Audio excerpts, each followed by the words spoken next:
কাকা হ্যাঁ কি বলতে চাইছেন? বলতে চাইছি দেশের যে পরিস্থিতি হ্যাঁ এই বিএনপি সরকারকে দেশ চালায় পারবো ঠিক মতো তারা জিজ্ঞাসা তো দেশের তেলের সংকট আচ্ছা সবকিছু সংকট ফেলাই দিল ওই যে ভারতের কোন জায়গায় যেটা আমরা যে ওই আপনার এই কিনা কয় ওই কুমির হাফ ছাড়ছে ভারতের লাগে কিনা ভারতের প্রধানমন্ত্রী আমাদের প্রধানমন্ত্রী বলতে পারে না কি তা বলতো? বলতো যে এই দেশে তো আমাদের জন্য যে তোমরা লস করতেছ এটা তো ঠিক না এটা মিডিয়ার কাছে বিশ্বের কাছে জানা আমরা চাই দেশ ভালো করে চালুক তবে আপনার তারেক রহমানের যে শাসন চলতেছে এতে আপনি সন্তুষ্ট?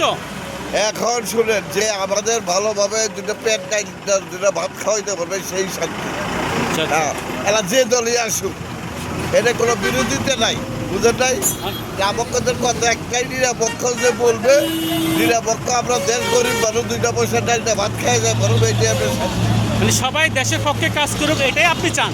হ্যাঁ হ্যাঁ হ্যাঁ সবাই কাজ করুক মন্ত্রী মিনিস্টার যে যেখানে আছে সবাই একাত্র হবে দেশ চালাক এখন আপনি আতঙ্কে আছেন তারা কুমির ছেড়ে দিবে সাপ ছেড়ে দিবে এই জন্য আতঙ্কে আছেন? হ্যাঁ এখন যদি ভয়ে আমাদের এলাকার লোক কৃষক যারা ধান কাটবে চাল কাটবে তাদের যদি খায় ফেলায় তাহলে আমাদের বাংলাদেশের জন্য আমরা কি লাভ হইলো বলেন? আচ্ছা আচ্ছা তাহলে এটা আপনার আবেদন এই তো? হ্যাঁ হ্যাঁ আমার এইটাই আবেদন। ওকে ধন্যবাদ।